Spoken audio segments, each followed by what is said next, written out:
Good evening सभी को। आज अपन आगे करने वाले क्वेश्चन साइंस के पहले किए थे। पहले भी अपन ने साइंस के कुछ क्वेश्चंस किए थे जो पिछले एग्जाम में आए हुए हैं। आज भी अपन आगे कुछ क्वेश्चंस करते हैं इंपॉर्टेंट। तो चलिए स्टार्ट करते हैं अपनी आज की क्लास। तो अपना पहला क्वेश्चन है, माँ के दूध में पाई जाने वाली प्रतिरक्षी कौन सी है? इनमें से माँ के दूध में पाई जाने वाली प्रतिरक्षी कौन सी है? IgG, IgM, IgD, IgA। कौन है इनमें से? कौन सी है जो माँ के दूध में पाई जाती है? इनमें से IgA है जो माँ के दूध में पाई जाती है। IgG ये सबसे ज्यादा पाई जाने वाली है, सबसे ज्यादा पाई जाती है अपने रुधिर या अन्य द्रव्यों में सबसे ज्यादा। और ये है जो माँ से प्लेसेंटा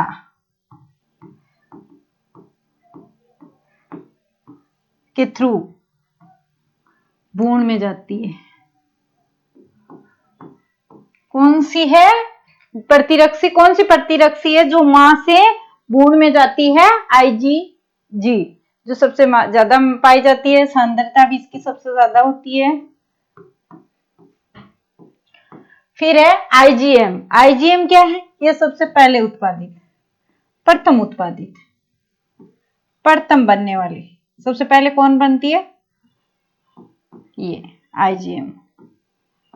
फिर है IgD, ये है अपरिपक्व बी लिम्फोसाइट कोशिकाओं में पाई जाती है। बी लिम्फोसाइट कोशिकाओं में पाई जाती है। उनको ये जो अपरिपक्व है उनको परिपक्व कर देती है। कौन कर देती है? IgD। और IgA कहाँ पाई जाती है? माँ के दूध में, माँ के दूध में पाई जाती है। ओनली ए,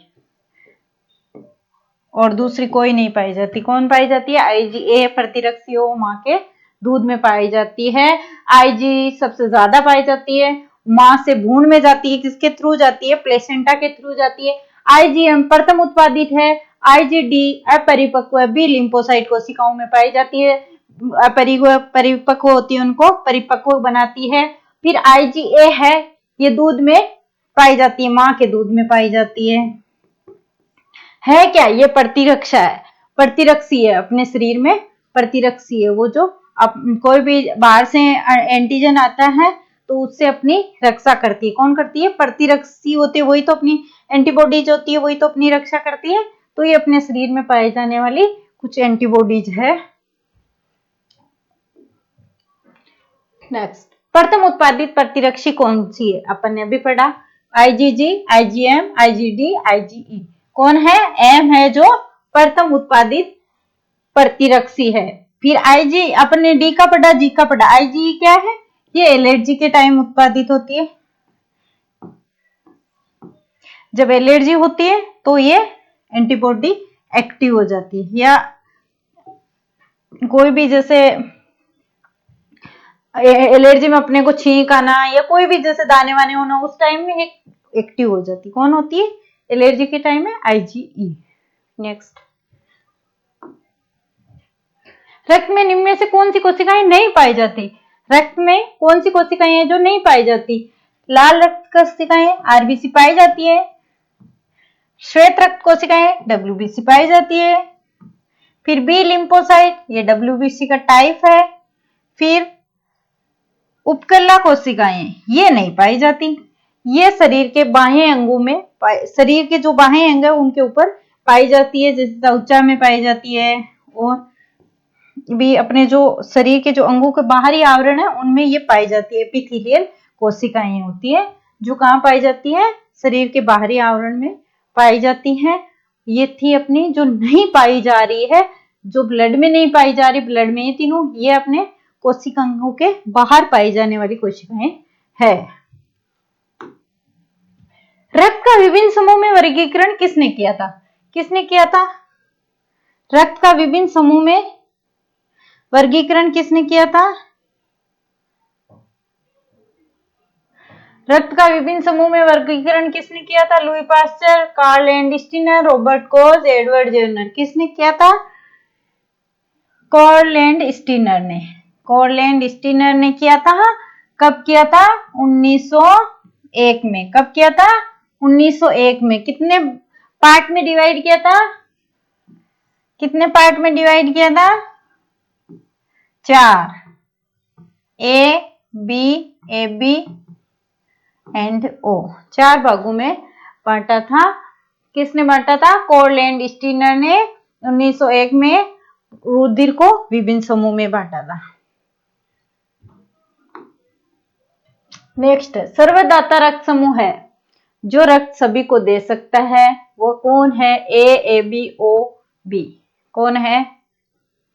सर्वदाता ओ। कैसे? वो अपन समझते थोड़ा। ये समूह है, रक्त समूह है ए बी एंड ओ। फिर ये एंटीजन है और ये एंटीबॉडी है।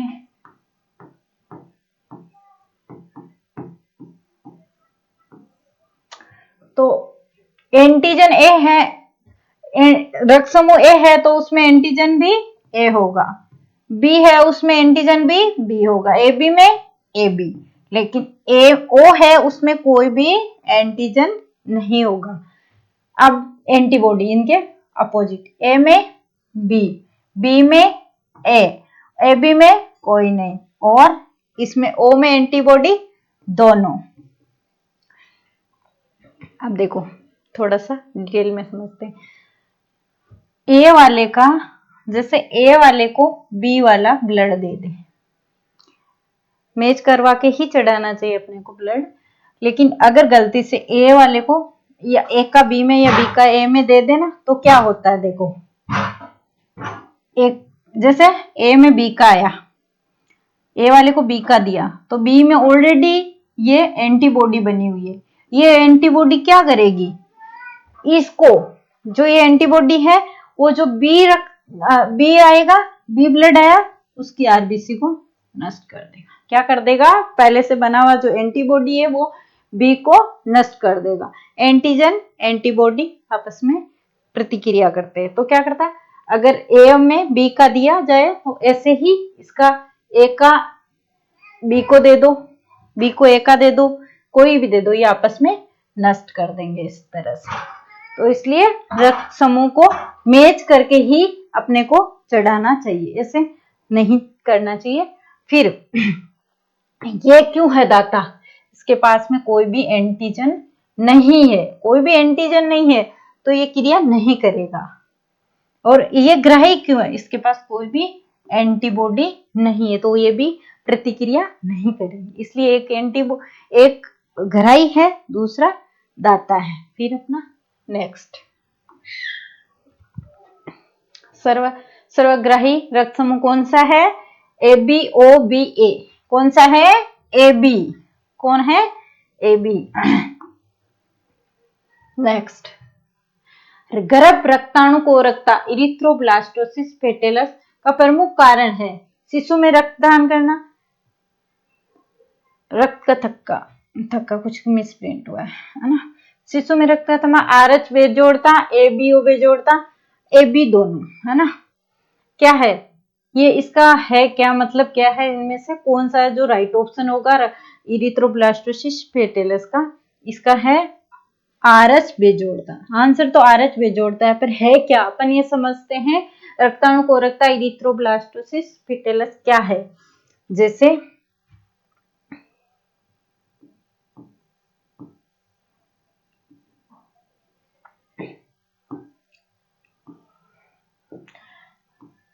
आरएच नेगेटिव माँ है, आरएच पॉजिटिव पिता है, माता और ये पिता है। जो इनसे जो प्रथम संतान होगी, अगर वो पॉजिटिव है तो वो नॉर्मल होगी, सामान्य होगी। पहली तो क्या होगी? सामान्य। लेकिन जब ये संतान उत्पन्न होती है, डिलीवरी होती है, तो माँ का रक्त और इसका रक्त आपस में मिल जाता है। इसमें RH पॉजिटिव आ गया, ये रक्त आपस में मिल जाता है, आपस में मिल के इसकी बॉडी में IgG पॉजिटिव बन जाता है, IgG पॉजिटिव बन जाता है, एंटीबॉडी बन जाती है, IgG एंटीबॉडी बन जाती है। माता के शरीर में इसके खिलाफ एंटीबॉडी बन जाती है। जो प्रथम संतान हुई है उसका रक्त और इसका रक्त मिल जाता है तो एंटीबॉडी बन जाती है मां के शरीर में। किसके खिलाफ? RH पॉजिटिव के खिलाफ। किसके खिलाफ बन जाती है? RH पॉजिटिव के खिलाफ। अब क्या होता है? दूसरी संतान, पहली संतान सामान्य हो गई, दूसरी संतान, ये फर्स्ट थी, सेकंड संतान। जब सेकंड संतान आती है, गर्भ धारण किया होता है, गर्भ में होती है, तब क्या होता है? जब मां के थ्रू, ये भी पॉजिटिव हो अगर, तो मां के थ्रू जो इसमें जो RH कारक है पॉजिटिव है, तो जो ये एंटीबॉडी बनी है RH किसके खिलाफ बनी थी? RH पॉजिटिव के खिलाफ बनी थी। तो ये जाके उसको समूहन द्वारा, रुधिर समूहन द्वारा उसका रुधिर लेनता हीमोलाइसिस कर देगी। क्या करेगा? ये IgG जो एंटीबॉडी बनी है किसके खिलाफ बनी है? RH पॉजिटिव के खिलाफ बनी है। तो ये जो संतान है उसके रुधिर समूहन द्वारा उसकी जो RBC है, उसका जो रक्त है उसका समूहन कर देती है, जिससे उसका वो एकदम या तो मर्द पैदा होगा या फिर होगा तो भी ऐसे हेपेटाइटिस से ग्रसित होगा, एकदम सामान्य संतान नहीं होगी या गर्भ में ही उसकी मृत्यु हो चुकी होगी, है ना। रुधिर लेनता, रुधिर समूहन विधि द्वारा रुधिर लेनता कर देगा। इसका मतलब होता है रुधिर लेनता का मतलब उसके RBC वगैरह को नष्ट कर देना, है ना। फिर ये था, क्या सामान्य नहीं हुई। अब क्या करना है, इसका उपचार कैसे क्या करेंगे? जब प्रथम संतान होती है उसी टाइम में 24 आवर्स के अंदर, 24 घंटे के अंदर एक टीका लगता है ना, उसको बोलेंगे रोहगमा। ये क्या करता है? ये जो एंटीबॉडी बनी थी ना, या जो RH पॉजिटिव के खिलाफ जो एंटीबॉडी बनी थी उसको ये क्या कर देता है, जो टीका लगाएंगे वो नष्ट कर देगा, इसको नष्ट कर देगा। RH जो IgG एंटीबॉडी बनी किसके खिलाफ बनी थी? RH पॉजिटिव के, वो अगर नष्ट हो जाएगी तो जो दूसरी संतान होगी वो भी सामान्य ही होगी, क्योंकि उसके पास है नहीं उसको मारने के लिए एंटीबॉडी, पहले से नहीं होती, वो रक्त मिलता है, नेगेटिव और पॉजिटिव मिलते हैं तब ही एंटीबॉडी बनती है, पहले से एंटीबॉडी बनी हुई नहीं होती है। तो दूसरी संतान भी सामान्य होगी। पहली संतान के 24 घंटे के अंदर अपने को एक टीका लगवाना। अगर किसी की मतलब पत्नी नेगेटिव है और पति पॉजिटिव है तो उनको ये विशेष रूप से ध्यान रखना चाहिए। तो ये क्या है? RH बेजोड़ता के कारण। ऐसे भी अपन जैसे A वाला, जैसे नॉर्मल में भी जैसे अपन ए तो मैच करवा लिया, एक A तो मैच करवा लिया, जैसे इसका भी A है और इसका भी A है, लेकिन अपन ने RH नेगेटिव और RH पॉजिटिव का ध्यान नहीं रखा तो वही रुधिर लेनता वाली स्थिति उत्पन्न होगी, वही IgG उत्पन्न होके एक दूसरी कोशिका को नष्ट करके वही रुधिर समूहन हो जाएगा और RH नष्ट हो जाएगी। इससे क्या होता है नॉर्मली, जैसे ये तो अपन ने करा लिया, जो IgG उत्पन्न होती है ये एंटीबॉडी, वो क्या करती है अपनी जो आएगा, जैसे ये माइनस और इसमें पॉजिटिव आ गया, इसको नष्ट करेगी, नष्ट करके अपनी जो किडनी है उसमें, किडनी है, लीवर है, उनको फेल करके मृत्यु के पास पहुंचा सकती है, अगर अपन ने RH कारक का ध्यान नहीं रखा तो, वो भी रुधिर लेनता के द्वारा, है ना। तो अपने को समूह मिलाते मिलाते उसके साथ में RH कारक का भी ध्यान रखना है, नेगेटिव पॉजिटिव का भी ध्यान रखना है। जितना समूह रक्त समूह को मिला रहे हैं अपन, A है तो एक ही चढ़ाएंगे, उस हिसाब से अगर पॉजिटिव है तो उसको पॉजिटिव ही देना है, नेगेटिव नहीं देना। अगर नेगेटिव देंगे तो अपना ये IgG एंटीबॉडी एंटीबॉडी बन के और उसको नष्ट कर देगी, है ना, उसका समूहन कर देगी। फिर है किस रक्त समूह में लाल रक्त कणिकाओं पर ए और बी दोनों ही प्रतिजन पाया जाता है? अपन ने अभी पढ़ा था, पीछे पढ़ा था, A B, A O A B किस में पाया जाता है? ए बी में पाया जाता है। जैसे अपन ने अभी पढ़ा था एंटीजन, जिस पे जो है उस पे वही एंटीजन पाए जाते हैं। जैसे ए पर ए था, बी पर बी था, और ए बी पर ए बी था, और ओ पे कुछ नहीं था, कोई एंटीजन नहीं था। तो अपना राइट आंसर हो गया ए बी। कॉर्पोरा क्वाड्रिजेमिना पाया जाता है, कहाँ पाया जाता है? अपना जो मस्तिष्क होता है उसको 3 पार्ट में डिवाइड किया गया है। कितने पार्ट में डिवाइड किया गया है मस्तिष्क को? 3 भागों में बांटा गया है, अग्र, मध्य और पश्च। अग्र, मध्य और पश्च। अग्र को फिर से 3 भागों में बांटा गया है और इसको भी 3 भागों में बांटा गया है ना। और मध्य है वो 4 पिंड द्वारा बना होता है, 4 पिंड द्वारा बना होता है।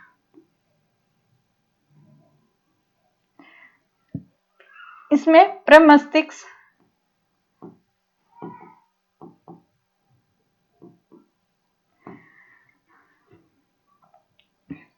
थैलेमस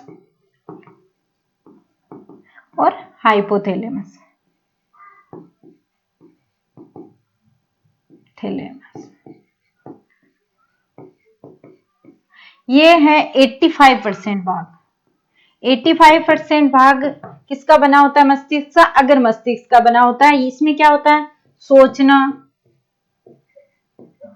विचारना, ये सब किसके अंदर रखा था? ये सब किसके अंतर्गत आता है? ये आता है अगर मस्तिष्क।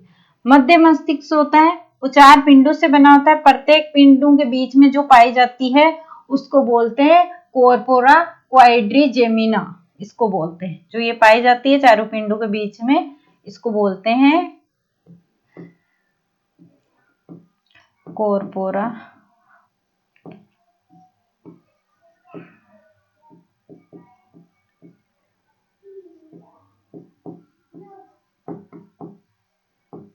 कॉर्पोरा क्वाड्रिजेमिना, इसको बोलते हैं। और ये पाया कहाँ जाता है? ये हाइपोथैलेमस और पश्च जो मस्तिष्क होता है उन दोनों के बीच में पाया जाता है।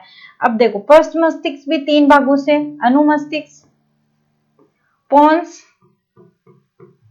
और मेडुला ओब्लोगेटा, मेडुला ओब्लोगेटा। ये तो क्या करता है? जो अनैच्छिक क्रियाएं होते हैं उनका, अनैच्छिक क्रियाओं का नियंत्रण कौन करता है? अनुमस्तिष्क।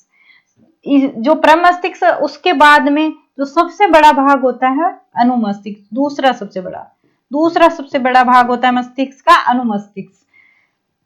अनैच्छिक क्रियाओं का नियंत्रण कौन करता है? अनुमस्तिष्क। और मेडुला क्या करता है? ऐच्छिक क्रियाओं का नियंत्रण। ऐच्छिक जो क्रियाएं होती है, अनैच्छिक में जैसे हाथ पैर वाली क्रियाएं, अपन चाहे तो हाथ लाए नहीं लाए, लेकिन जैसे हार्ट बीट है, बीपी है, सब कौन करता है? ये मेडुला ओब्लोगेटा के द्वारा नियंत्रित होती है। इसका नियंत्रण कौन करता है? मेडुला ओब्लोगेटा करता है। फिर अपना इसका आंसर क्या हो जाएगा? कॉर्पोरा क्वाड्रिजेमिना पाया जाता है। अपने को आसानी से आ गया, मध्य मस्तिष्क में। कहाँ पाया जाता है? मध्य मस्तिष्क में। 4 पिंड होते हैं, चारों पिंडों के बीच में पाया जाता है। जो ऊपर वाले होते हैं दर्शे पिंड होते हैं और नीचे वाले सर्वे, ठीक है। प्रमुख मानव जो नरलिंग है हार्मोन है वो कौन सा है? कौन सा है? Oestrogen, progesterone, testosterone. कौन सा है? टेस्टोस्टेरोन है जो नरलिंग हार्मोन है। और ये दोनों क्या है? मादा के हार्मोन्स है, लेकिन नर का कौन सा है? टेस्टोस्टेरोन हार्मोन है। निम्न में से प्राथमिक लैंगिक अंग है? वर्षण कोश, अंडाशय, वर्षण, ये दोनों ही है, बी और सी दोनों ही है। ये मादा में होता है, ये दोनों प्राथमिक जन्म से ही होते हैं, ये नर में। प्राथमिक किसको बोलेंगे? अंडाशय और वर्षण को। प्रेरक तंत्रिकाएं उद्दीपनों को पहुंचाती है। प्रेरक तंत्रिकाएं जो उद्दीपकों को कहां पहुंचाएगी? कहाँ पहुंचाएगी? केंद्रीय तंत्रिका तंत्र से अंगों तक, अंगों से केंद्रीय तंत्रिका तंत्र तक। कहाँ पहुंचाएगी? ये जो अपनी होती है प्रेरक वाली, ये पहुंचाएगी केंद्रीय तंत्रिका तंत्र से अंगों तक। कहाँ पहुंचाएगी? केंद्रीय तंत्रिका तंत्र से अंगों तक। पीयूष ग्रंथि कौन सा हार्मोन स्रावित नहीं करती? वर्दी हार्मोन, वेसोप्रेसिन हार्मोन, मेलेटोनिन और प्रोलैक्टिन। कौन सा हार्मोन है जो पीयूष ग्रंथि स्रावित नहीं करती है? मेलेटोनिन हार्मोन नहीं करती है, वर्दी हार्मोन करती है, वेसोप्रेसिन करती है, प्रोलैक्टिन करती है, मेलेटोनिन हार्मोन करती है पीनियल ग्लैंड। कौन करती है? जो पीनियल ग्रंथि होती है वो करती है। निम्न में से कौन सा एंजाइम अग्नाशय द्वारा स्रावित नहीं होता है? Amylase, trypsin, rennin, lipase. कौन सा नहीं होता? ये तीनों होते हैं, रेनिन नहीं होता। रेनिन कहां से होता है? ये आमाशय द्वारा होता है, आमाशय से होता है। ये क्या करता है? रेनिन क्या करता है? ये केसिन को क्या करता है? पेरा केसिन में चेंज करता है। केसिन को पेरा केसिन में चेंज करता है ना। फिर लाइपेज किसका? देखो ये तीनों के तीनों किससे हो रहे हैं? अग्नाशय से। एमाइलेज स्टार्च का पाचन करता है। किसका करता है? एमिलेज स्टार्च का। ट्रिप्सिन प्रोटीन का और लाइपेज वसा का। इसमें छोटी सी ट्रिक लगा सकते हैं अपन, जिसमें आधा पै है वो ज्यादातर क्या करेगा? प्रोटीन का संश्लेषण करेगा, और पूरा पै है वो वसा का करेगा, नॉर्मली ज्यादातर में। निम्न में से कौन सा अंग द्वितीय श्वसन अंग है? ये सो स्किप कर दो, टाइप सही नहीं हुआ। निम्न में से कौन लाल ग्रंथि नहीं है? कर्णपूर्व ग्रंथि, पेरिटोइड ग्लैंड, अधोजम ग्रंथि और अधोजीवा ग्रंथि, पीयूष ग्रंथि। ये तीनों तो है, ये तो क्या है? लार ग्रंथियां हैं तीनों की तीनों, लेकिन जो पीयूष ग्रंथि है वो लार ग्रंथि नहीं है। फिर अपना नेक्स्ट है, निम्न में से कौन से दंत मांसाहारी पशुओं में सर्वाधिक विकसित होते हैं? Incisor, canine, molar, premolar. कौन से होते हैं? जो केनाइन होते हैं वो सबसे ज्यादा विकसित होते हैं, जो मांसाहारी जीव होते हैं उनमें सबसे ज्यादा विकसित होते हैं। फिर नेक्स्ट है, एंजाइमों द्वारा सर्वाधिक भोजन पाचन की क्रिया कहां संपन्न की जाती है? कहां पे की जाती है? अग्र शुद्रांत्र में, ज्यूजेनम में, इलियम में, ड्यूडेनम में, कोलन में। किसमें की जाती है एंजाइमों द्वारा? ड्यूडेनम में। कहां की जाती है सबसे ज्यादा एंजाइमों द्वारा? ये कहां होता है ड्यूडेनम? ये जैसे अपना आमाशय होता है, जो ये छोटा सा भाग जुड़ा होता है छोटे हाथ का फर्स्ट भाग, यहाँ पे ये ड्यूडेनम है। इसमें सबसे ज्यादा एंजाइमों द्वारा पाचन होता है, एंजाइमों द्वारा। आमाशय में बहुत सारे एंजाइम होते हैं, तो ये जो एंजाइम यहाँ आता है, तो यहाँ जो पाचन होता है वो सर्वाधिक एंजाइमों द्वारा। इसको क्या बोलेंगे? ड्यूडेनम। क्या बोलेंगे? ड्यूडेनम। इस भाग को क्या बोलेंगे? ये छोटी आंत का भाग है। किसका भाग है? छोटी आंत का भाग है। नेक्स्ट, ग्लोमेरुलस कहां पाया जाता है? बोमेन संपुट में, वृक्क नलिकाओं में, हेनले लूप में। कहां पाया जाता है? जैसे ये अपनी किडनी है, 2 किडनी पाई जाती है अपने शरीर में, तो इसका जो बाहर का भाग होता है वो कॉर्टेक्स कहलाता है, ये मेडुला कहलाता है, ये मेडुला कहलाता है, वो कॉर्टेक्स कहलाता है। और इसमें बहुत सारी कोशिकाएं पाई जाती है, लाखों कोशिकाएं पाई जाती है, उनको नेफ्रॉन कहते हैं। क्या बोलते हैं उनको?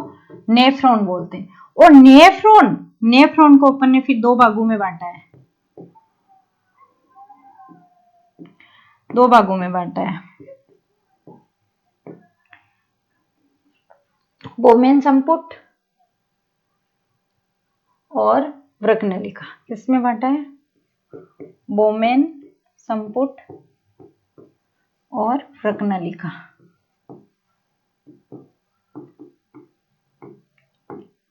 तो जो अपना है ग्लोमेरुलस वो कहाँ पाया जाता है? वो पाया जाता है बोमेन संपुट में। कहाँ पाया जाता है?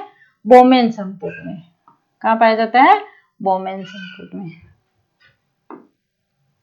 एंटीजनी निर्धारक निम्न में से किस में पाए जाते हैं? प्रतिजन में, आईजीजी प्रतिरक्षी, आईजीएम प्रतिरक्षी, प्लाज्मा कोशिकाओं में। किस में पाए जाते हैं? ये पाए जाते हैं प्रतिजन पे। प्रतिजनी निर्धारक देखो, एंटीजन पहले से शरीर में कुछ होते हैं, कुछ बाहर से आते हैं ना। जैसे ही कोई एंटीजन आया, ये एंटीबॉडी को बनाएगा। ये पूरा का पूरा ये एंटीबॉडी है, वो एंटीजन है। ये पूरा का पूरा एंटीजन एंटीबॉडी से नहीं जुड़ेगा। इस पे कुछ ये जो निर्धारक 7-8 जो वो श्रृंखलाएं होती हैं, वो ही इसके जुड़ती है यहाँ से, और यही निर्धारक कहलाते हैं। यही एंटीजन निर्धारक। पूरा एंटीजन आके एंटीबॉडी से नहीं जुड़ता, उस पे कुछ निर्धारक लगे होते हैं 7 से 8 श्रृंखला में, वही इससे जुड़ते हैं। पूरी की पूरी एंटीजन इससे नहीं जुड़ती, तो एंटीजन पे लगे होते हैं। एंटीजन जो निर्धारक होते हैं वो एंटीजन पे लगे होते हैं। एंटीजन कहाँ से आते हैं? बाहर से आते हैं। कुछ कोशिकाएं जैसे कैंसर सेल्स है और कुछ अपने विषाणु से संक्रमित होके वो अंदर बन सकती है, लेकिन ज्यादातर एंटीजन कहाँ से आते हैं? बाहर से आते हैं। तो ये थे अपने 20 क्वेश्चंस। फिर आगे कल करेंगे। अगर अच्छे लगे हो तो लाइक कीजिए, शेयर कीजिए, सब्सक्राइब कीजिए। Thank you.